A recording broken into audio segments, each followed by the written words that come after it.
Hello friends, hi my name is राउथर जेलिस is my name. और मेरे साथ हैं सुमन शर्मा जी। सुमन शर्मा की थोड़ी सी स्टोरी बताता हूँ। सर जो आए अपनी बच्ची के एडमिशन के लिए आए और सर की रिसर्च देख के मैं रोका नहीं गया सर मुझे आपसे कि इंट्रोड्यूस कराना।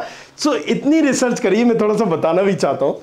राइट, सर ने ये पूरे डॉक्यूमेंट निकाले हैं। राइट, किस स्टेट मतलब सर क्या क्या है ये एमपीटीटी की काउंसलिंग से रिलेटेड जितनी अपनी 4-5 साल की ओपनिंग और क्लोजिंग रैंक है वो पूरी कॉलेज वाइज है। राइट, सो अब वो प्रिंट अपन ने हाईलाइट करके पूरा सर ने जैसा बताया है, मतलब सर की वीडियो देखते देखते मुझे करीबन 4 महीने हो गए और 4 महीने से मैं सर की जो वीडियो देख रहा हूँ, सर इज द बेस्ट। मतलब सर को मतलब सैल्यूट है मेरी तरफ से कि बच्चे के लिए वाकई में उन्होंने इतना अच्छा प्लेटफॉर्म दिया है एमपीटीटी के लिए कि वाकई में सर मतलब जो सर मतलब मेरे लिए शब्द नहीं है कि मैं सर को क्या कहूं। मतलब जीवन में कभी काम ये आपका बड़कपन है। सर के लिए कुछ काम आ सकूं तो नहीं, ये आपका बड़कपन है। लेकिन ये बात जरूर है, मैं जिसमें इंटरेस्टेड था, मैंने पूछा भी था कि ट्रस्ट फैक्टर कैसे आता है, जैसे आप पेरेंट्स हो या कुछ हो, कैसे आया या कैसे आता है? ट्रस्ट फैक्टर में सबसे बड़ी चीज़, मैंने जितने वीडियोस देखे और भी दूसरे लोगों के देखे हैं, उनका सिर्फ टारगेट रहता है कि आप आइए और काउंसलिंग फीस भरिए और आपको हम करवा देंगे। सर ने कभी भी, जितने भी वीडियो मैंने देखे हैं, सर ने कभी भी इस बात पे कभी गौर ही नहीं करा। और सब जितना सर ने बताया उतना शायद कोई भी बताता हो। सर ने तो इवन तक सर ये बिल्कुल मतलब एक कोई इस प्लेटफॉर्म से हुई नहीं कि आप इंजीनियरिंग को आप डिफाइन कर सको। राइट, तो चलिए सर ने आज यहाँ पर आए एक मैं क्योंकि इनका डेडिकेशन देख के अगर कोई पेरेंट्स, राइट सर, मैं आपको अपना एक एक्सपीरियंस बता रहा हूँ। जैसे आपने अगर इतना निकाला होगा तो जाहिर सी बात है आपने पढ़ा भी होगा, क्योंकि प्रिंट आउट निकालना मतलब पैसे भी इन्वेस्ट किए होंगे, सारी चीजें की होंगी। तो सर यहाँ पर ऐसा हर पेरेंट्स परेशान होगा।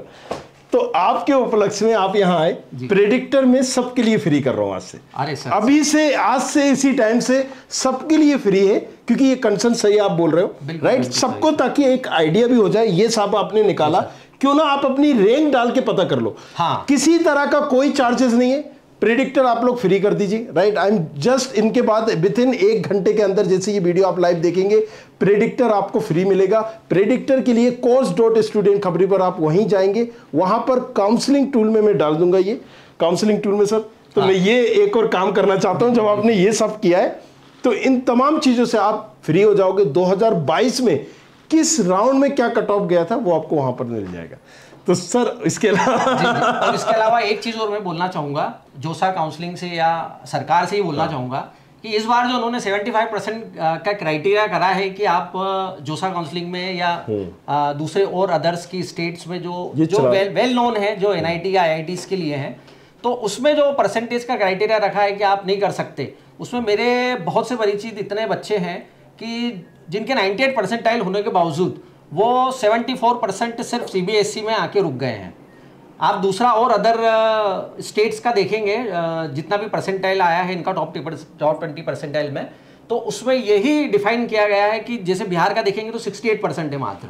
अब आप सोचिए, आप 68% जो बच्चा वहाँ का, नो डाउट उनका लेवल है एजुकेशन का, कंपटीशन भी होता है, जाहिर सी बात है। पर सीबीएसई जो 85%, मतलब अरे 85% आप बच्चों को क्या है, आप तो क्या कर रहे हो, मतलब बच्चा उसमें एमसीक्यू भी पढ़े, आप कोविड के कारण भी है, कम से कम थोड़ा सा रिलैक्स। मोरल स्टोरी में बताता हूँ, सर का कहने का ये मतलब है कि जब तैयारी करते हैं तो हम जेईई की तैयारी कर रहे हैं तो आईआईटीज एनआईटीज के लिए, तो उसमें क्या होता है कि 12th हमारा कहीं ना कहीं पीछे हो जाता है। और स्वाभाविक बात है कि हम जब इस पे फोकस कर रहे हैं, हमें पता है कि 12th के बेसिस पे नहीं मिलेगा।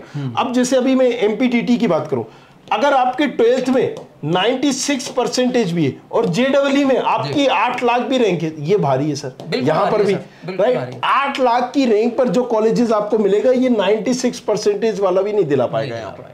राइट, सो ये इस वजह से कहीं ना कहीं बच्चों को भी पता है कि भाई हमें फोकस इस पे करना है।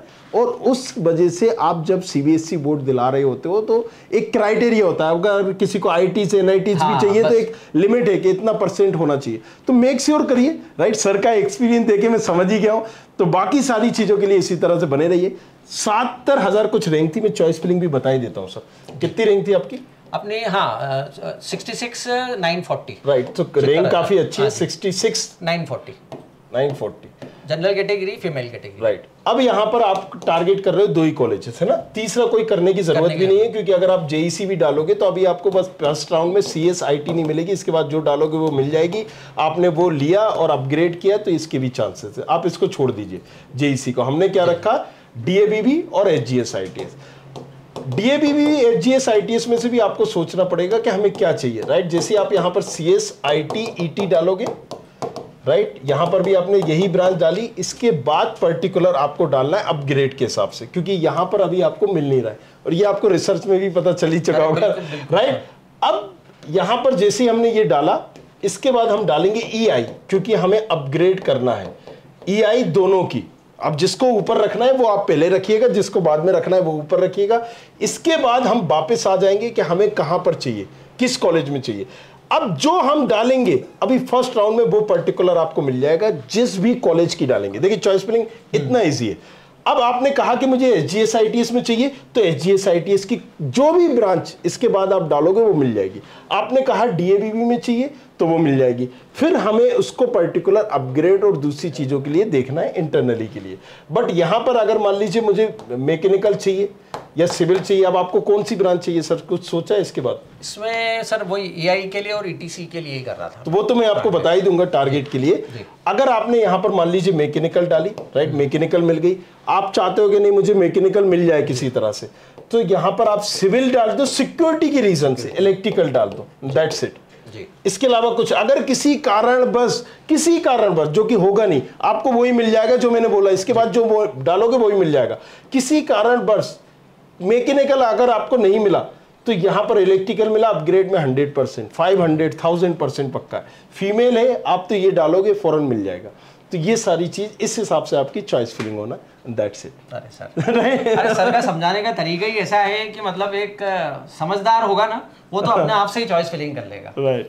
तो चलो अब प्रेडिक्टर भी फ्री हो गया, जाओ जाके देखना, ये वीडियो जैसे ही आएगा प्रेडिक्टर आपको फ्री मिलेगा। और ये सब करवाया है सर ने ही, सर के उपलक्ष्य में, क्योंकि ये मेहनत अगर मैं देख रहा हूँ तो वाकई में सर ने पढ़ा भी होगा, रिसर्च भी की होगी, और इतना टाइम अगर एक पेरेंट दे रहा है। तो बात काटूंगा सर की, मतलब सर से ही सीखा है मैंने, मतलब रात भर मैंने जितने भी सर के 2 साल के हैं जितने भी वीडियो, सर का जो तरीका है समझाने का, नो डाउट सर एक चीज में बिल्कुल बहुत शानदार। और सर को मतलब जो मेरा जीवन कुर्बान है सर। नहीं ये तब बोल रहा हूँ, ये आपका बड़कपन है। मतलब एक चीज मैं ये पूछना चाह रहा हूँ, जैसे आप एज ए पेरेंट है तो क्या बाकी में थोड़ा सा कंसर्न होता है, डर लगता है, क्या होता है? मतलब एक जैसे आपने इतनी रिसर्च की, पता ही नहीं होता है सर, सबसे पहले बताऊं मैं आपको, मतलब पता ही नहीं होता पेरेंट्स को कि क्या करना है।